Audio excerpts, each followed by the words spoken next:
আচ্ছা, রিসেন্ট নির্বাচন কমিশন থেকে কি কোনো হিয়ারিং এর নোটিশ এসেছে বাড়িতে? যদি এসে থাকে তাহলে জেনে রাখুন এই পরিস্থিতিতে শুধু আপনি একা নন। চলুন এই পুরো ব্যাপারটা ধাপে ধাপে বুঝে নেওয়া যাক। নির্বাচন কমিশন প্রায় 94 লক্ষেরও বেশি ভোটারকে আবার হিয়ারিং এর জন্য ডাকছে। হ্যাঁ, সংখ্যাটা শুনতেই অবাক লাগছে, তাই না? তাই যদি এই নোটিশ এসে থাকে তাহলে ঘাবড়ানোর কিন্তু কিচ্ছু নেই। অনেকেই এই একই পরিস্থিতির মধ্যে দিয়ে যাচ্ছেন। তো আসল প্রশ্নটা হলো, এই নোটিশটা আসলে কি আর কেনই বা লক্ষ লক্ষ ভোটারের কাছে এটা পাঠানো হচ্ছে? এই আলোচনাতে আমরা এই প্রশ্নগুলোরই উত্তর খুঁজে বের করব। চলুন সবার আগে কারণটা জেনে নিই।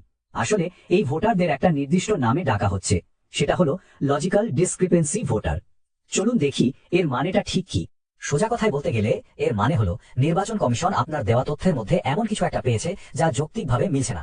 এটা কিন্তু কোনো বড় সমস্যা নয়, এটা শুধুমাত্র একটা যাচাইকরণ প্রক্রিয়া, ব্যাস। কমিশন মূলত দুই ধরনের যৌক্তিক গরমিলের জন্য নোটিশ পাঠাচ্ছে। আসুন দেখে নিই সেই দুটো কারণ কি কি। এখানে দুটো প্রধান কারণ আছে। প্রথমটা হলো বয়সের ব্যবধানের গরমিল। ধরুন আপনার সঙ্গে আপনার লিঙ্ক করা বাবা বা মায়ের বয়সের পার্থক্য যদি 18 বছরের কম হয় বা 45 বছরের বেশি হয় তাহলে নোটিশ আসতে পারে। আর দ্বিতীয় কারণটা হলো যদি ভোটার রেকর্ডে একজন ব্যক্তির সাথেই 6 জনের বেশি সন্তানকে লিঙ্ক করা থাকে। এখন মনে প্রশ্ন আসতেই পারে যে এরকম তো হতেই পারে। হ্যাঁ, অবশ্যই পারে, আর কমিশনও সেটা জানে। আসলে এই নিয়মগুলো তৈরি করা হয়েছে মূলত জালিয়াতি কমানোর জন্য, মানে যাতে কেউ ভুলভাবে অন্য কাউকে বাবা মা দেখিয়ে ভোটার লিস্টে নাম তুলতে না পারে। তাই এটাকে একটা সতর্কতামূলক পদক্ষেপ হিসেবেই দেখা যেতে পারে।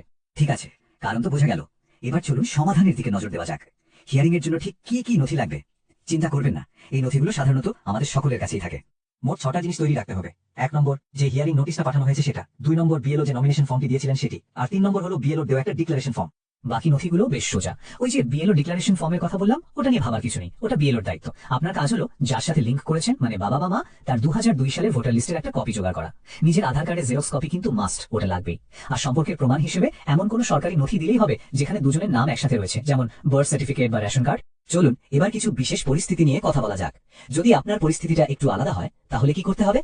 একটা সাধারণ প্রশ্ন হলো, যদি কেউ তার বাবা বা মায়ের বদলে দাদু বা ঠাকুমার নামে লিঙ্ক করে থাকেন তাহলে সম্পর্কটা প্রমাণ করবেন কিভাবে? এর সমাধানটা খুব সহজ। আপনাকে দুটো ধাপে সম্পর্কটা প্রমাণ করতে হবে।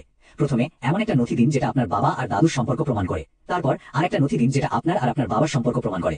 ব্যাপারটা অনেকটা কাস্ট সার্টিফিকেট বানানোর সময় যে বংশ তালিকা দেওয়া হয় ঠিক সেই রকমই। এবার আসি দ্বিতীয় ধরনের গরমিলের কথায়। যাদের কাছে 6 জনের বেশি সন্তান লিঙ্ক করার জন্য নোটিশ এসেছে তাদের জন্য একটা অতিরিক্ত ঘোষণাপত্র বা ডিক্লারেশন ফর্ম লাগবে। এই বিশেষ ফর্মটাতে আপনার নাম, আপনি যাকে লিঙ্ক করেছেন তার ভোটার তথ্য এবং ওই ব্যক্তির সাথে লিঙ্ক করা সমস্ত সন্তানের নাম আর ভোটার তথ্য উল্লেখ করতে হবে। সবশেষে আপনার আর বিএলওর সই লাগবে। এই ফর্মটি আপনি আপনার এলাকার বিএলওর কাছ থেকেই পেয়ে যাবেন। তাহলে মূল কথা হলো